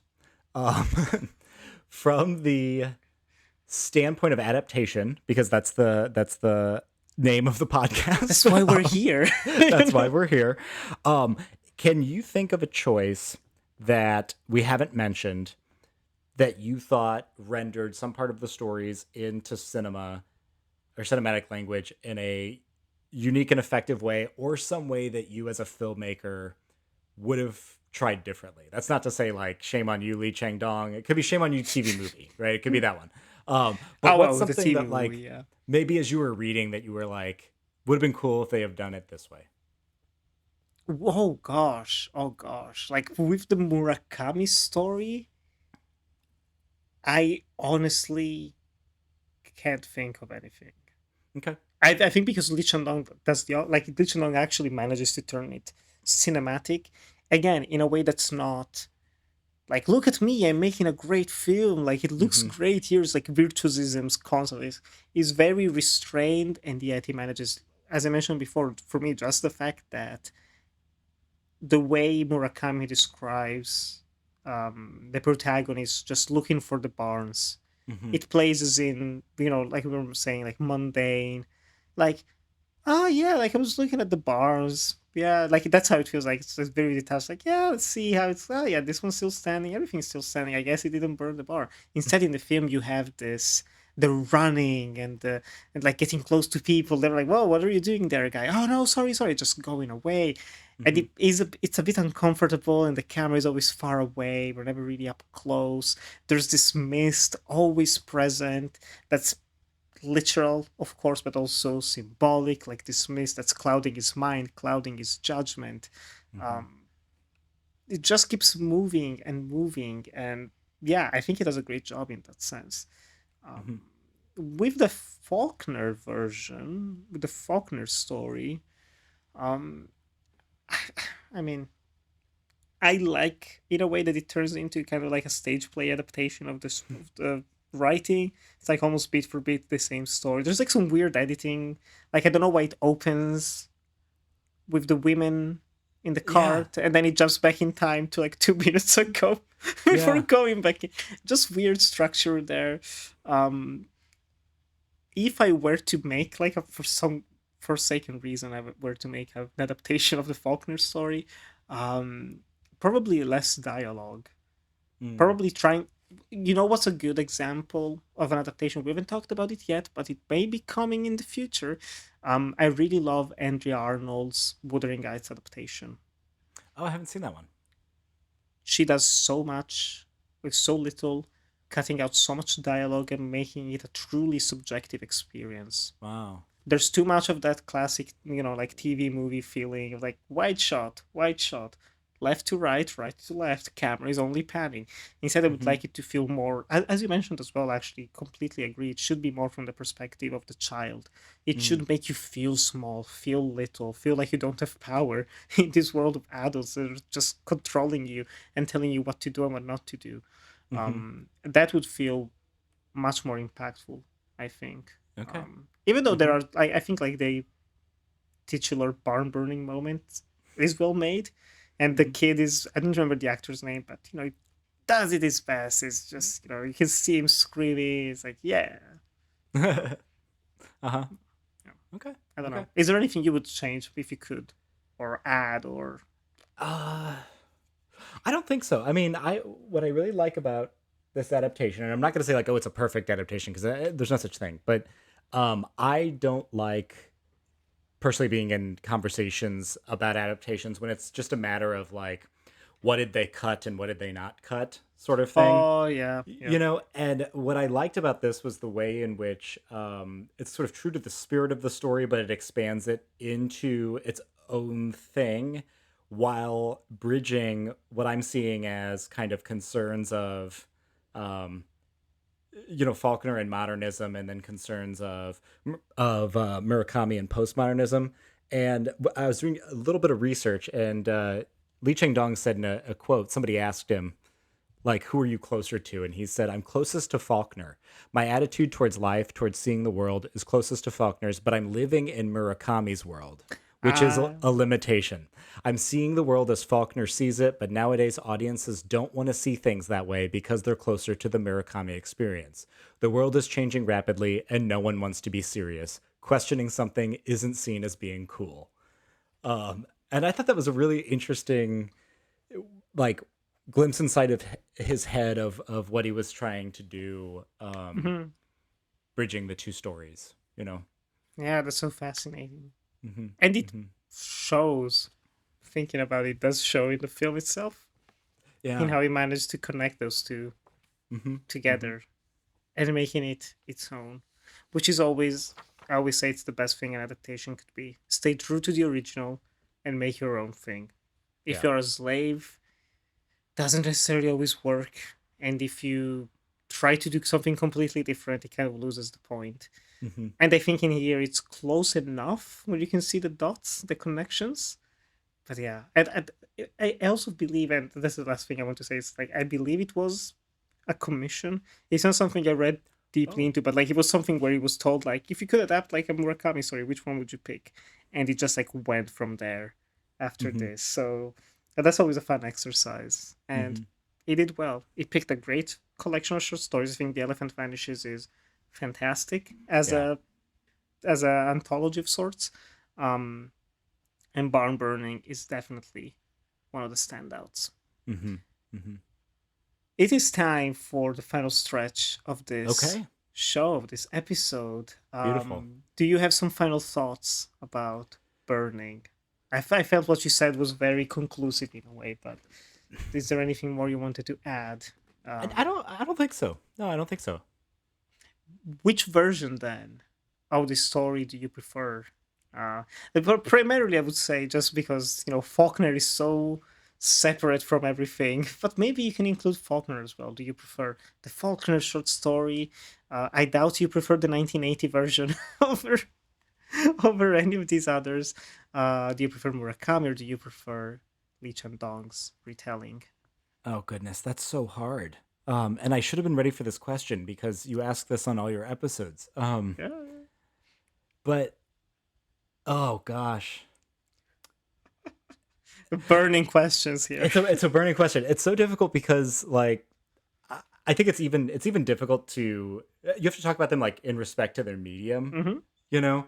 Um, and I think here's how I'm going to answer this. Uh, I think if I had to like preserve one uh, over the Murakami story, I think I prefer the film Hmm. just for the purpose of um, there.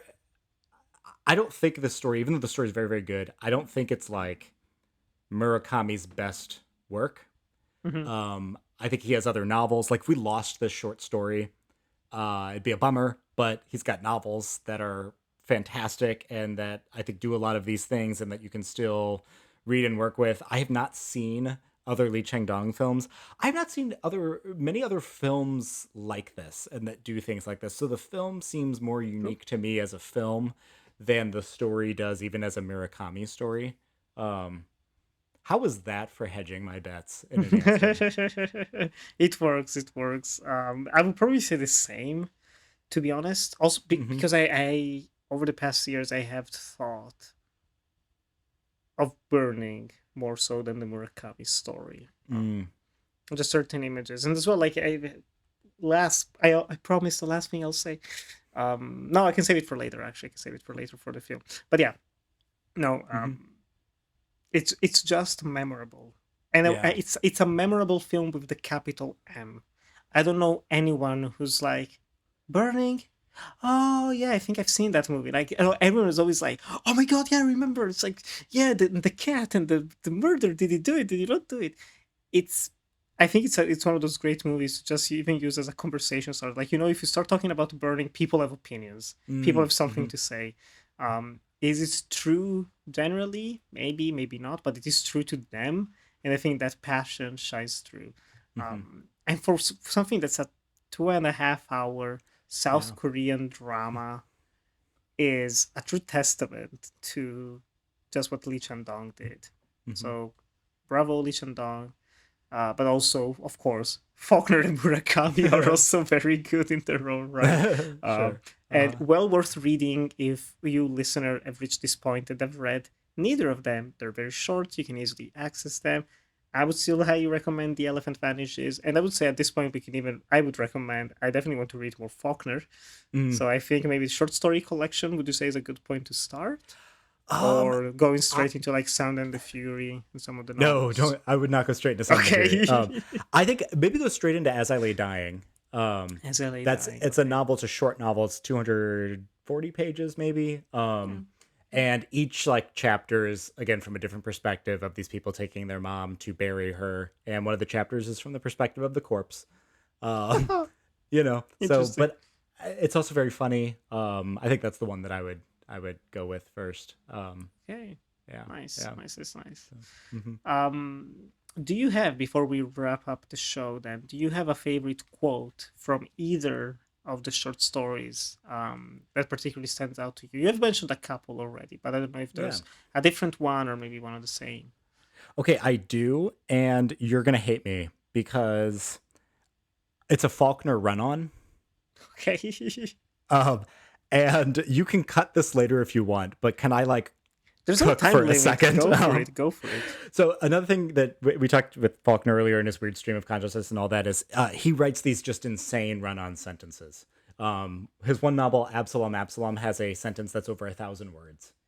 Yeah, Impressive. Impressive. and this is from the very end of Barn Burning. It's like the third to last paragraph, and you bet I'm going to read the whole damn thing. So Sardi's running away, and it says this. He could not hear either.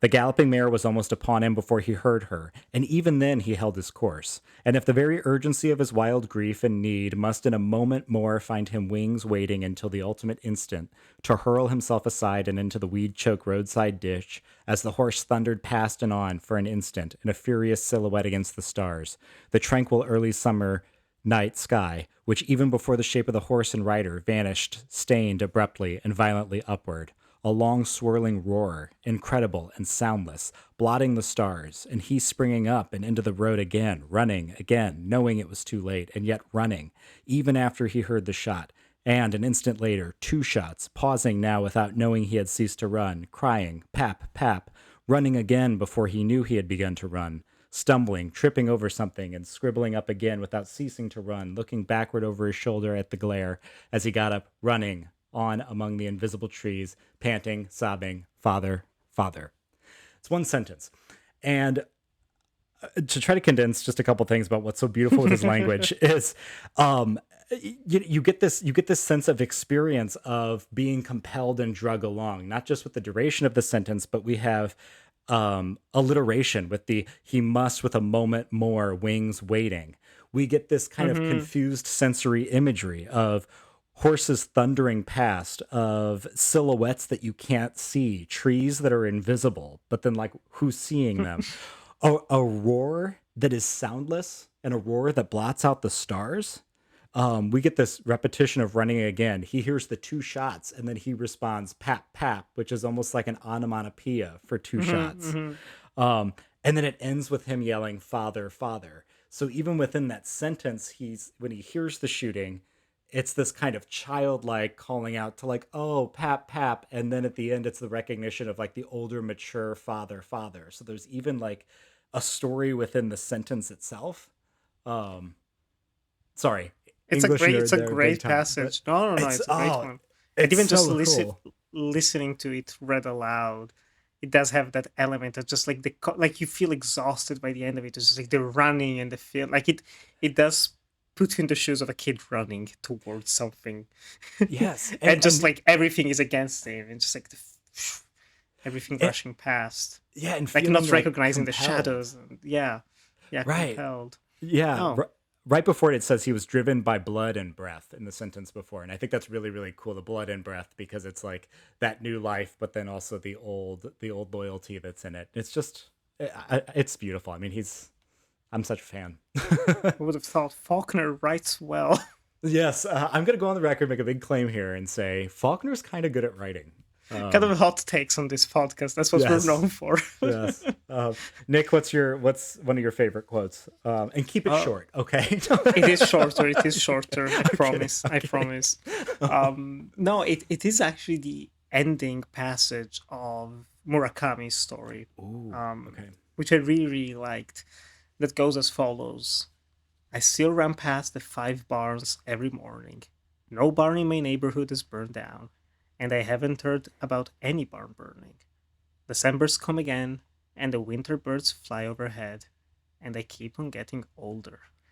And it's just like brutal. It's like the passage of time, complete inability to do anything, to know anything. Um, it leaves you hanging in a way that's like, even reading it now, like December's come again, the winter birds fly overhead. I didn't even think about that actually. Not reading it is like, oh wait, the last scene is set during snow time, winter Hmm. time potentially in the film. Hmm. Um, there is that connection again happening, but yeah. Sorry, go ahead if you have No, something. that's what I was gonna say. Like, and hearing you read it, it's like, how much longer is he gonna do this, and how much of our lives are given to marking time through these strange obsessions that we have? You know? Yeah, it gives you that feeling. Maybe if he weren't married, the protagonist of the story, Hmm. um like, since like it's just something, I think I have some of those things. I think we all have, where just a person just kind of like vanish from your life, not in an overly dramatic way, but just you have people and it's like, hey, what happened to him, what happened Hmm. to her, like, yeah, she's just like, I don't know. And even nowadays with social media, it's not a given that you know where everyone is. And it happens to me sometimes. I think about, like, I've lived in so many different cities growing up. And so I'm like, what happened to, like, my whole childhood friend from when I was 7? And then I just look him up, and the last Facebook update is from like 2022. I was like, I Hmm. guess he's a rugby player in Iceland? Uh-huh. How? Why? I don't know. And that's it. And then it Yeah. just like randomly comes up like right now. It's like, oh yeah, it's like it's been a couple of months, a few years since I've thought about it. Hmm. And yeah, I don't know. Murakami always manages to create those feelings, those emotions that are in such bizarre stories Hmm. and yet so relatable deep Yeah. down. I think it's Um, that mundaneness that gets to the ennui, Hmm. 100%, 100%. Hmm. What about the movie then? What's your favorite like standout scene from the movie? Which is a movie made of very impressive and memorable scenes Yeah, yeah. throughout. I can go first Um, if it makes it easier. yes, yes, you go first. Um, I really like. We talked about so many scenes in the movie, but the one that actually stands out to me the most, even rewatching it, is very early on. It's the pantomime, Okay. eating the tangerine, and I Hmm. remember especially the first time watching it. I think I had just seen it because it's not a comparison I've seen many people make, honestly. Um, but it reminded me a lot of the ending of Antonioni's Blow Up. Have you seen Blow Up? Oh, yes, The with the tennis the match. tennis. Oh my gosh. I Yeah. I need to look at my letterbox diary. I'm positive I must have seen it before this film because I remember thinking about that in the scene.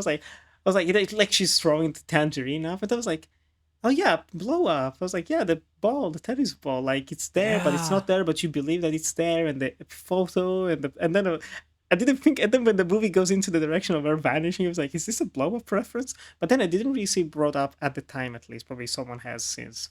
I hope so, at least. I don't think I'm the first one making this comparison, but it makes me think about blow up, which is a nice thing. I really like blow up. Um, Yeah. but just the Wow. scene as a whole is kind of like the thesis statement of the movie. We mentioned Hmm. it as well during our conversation. It's not about forgetting. It's just like not thinking about what isn't there, just accepting Hmm. and thinking that it's there, and you see it. And I like that the movie, and Lee Chang-Dong is a smart guy who treats the audience as smart people, because in the scene right after, even rewatching it, when she's like, "Here's the cat," in my mind I was like, "Ah, is the cat also fake?" And I forgot that the character is just like, "Yeah, like is this like the tangerines, you know?" Hmm. Like, is Yeah, this like yeah. a fake cat?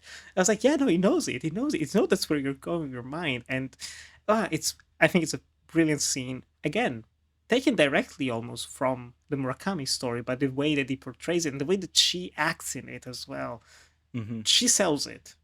Like, I'm Yeah. watching it, I'm like, there's little things that, like, taking the seeds out of the mouth and just throwing them on the side, like fake seeds, not existing, but it's such a natural thing that you've seen people do hundreds of times. It's great. It's great. Yeah, that was a great Antonioni pull too. That was wonderful. I hadn't thought about that at all, and Just that's a great connection. Yeah, yeah, sometimes the Italian comes out yeah. of There you me. go. Because you love Italian cinema, right? Of course, of Yeah. course. I think if I have to pick one, and this is just really off the cuff, so I'm going to change my answer in minutes from now. But the scene when they arrive to Jung's house, um, and when they're just like, oh, we're just close, we're just going to stop by, and a Mm, lot of the like kind of bits of acting that Stephen Yun's doing there to be like, there's just that vague kind of judgment that he's giving in there. And what a power move that is to just drop in on somebody's house and not give them time to like tidy it up. That caused me so much anxiety because whenever someone's coming over, I need days and I need hours to like make it look like nobody lives here, you know? Uh, and clean everything up, tidy yes, everything, you know. they can't let people know we live here. And yeah, so just kind of the setup to that scene, and all the ways in which he begins kind of taking control. Like, I feel like smoking weed, I'm gonna do it now, you know. Mm-hmm. Yeah, I think that's my favorite. And the man of the house. It's like, it's Hmm. not your home, man. don't, Yeah, yeah. don't do that. Great Hmm. scene, great Hmm. scene, great film, great It film. really is. It really is. Um, I'm very happy we had this opportunity to talk about Murakami, talk about Faulkner, and talk about Lee Chang-Dong. But Hmm. alas, this is the end of the episode. Timothy, thank you so much for joining me for the first time. I hope not the last as well. There's many more episodes to come. Where can our Yes. listeners find you if they want to keep up with your writing or even talking potentially? Who knows? Yeah. Well, first, thank you so much for having me. I had a great time, and I appreciate that we were able to do this, and with what such great texts. I mean, my goodness, and they were short stories, so you didn't have to read a tome, you know. I can, Uh, like, next time, like, I hope life gets quieter so I have more time to actually like delve into a proper novel, because I'd love to mm. discuss one of those with you. Oh yeah, yeah. That would be. We'll have to brainstorm some of those. Where to find me? I'm on Letterboxd. I think I'm just on as Timothy Keeley. I think my username was Timothy JK at some point. I'm not sure. I'm on Letterboxd. I also have a Substack. TJ Keeley is on Substack. I post once a month at this point because it just takes a while to write. And Fair, fair. yeah, listen to me making excuses. Otherwise, that's kind of it. I'm not. I'm otherwise not really online. So, yeah, Which is the healthy thing to do. I always say yes, it's the healthy thing is the best thing nowadays. yeah. You can find Can me get touching pretty grass. toxic. Yeah. um, Actually living life. yeah. Um, Meanwhile, you can find me also on Letterboxd, Nicolo Grasso. You can find me on Blue Sky and Instagram at NikkiGra97. You can watch my short films and videos on YouTube and Vimeo at Enjoy the Movies. And of course, you can follow this podcast on Instagram at Anatomy of Adaptation Pod to stay up to date to all the episodes, old and new. Stay tuned, because in 2 weeks' time, if nothing happens in life, because we still haven't recorded this properly, but technically we will be talking about Stephen King's The Life of Chuck and the Ooh. McFlanagan adaptation. So stay tuned for that. Thank you so much for listening, and we hope you have a fabulous day. Goodbye.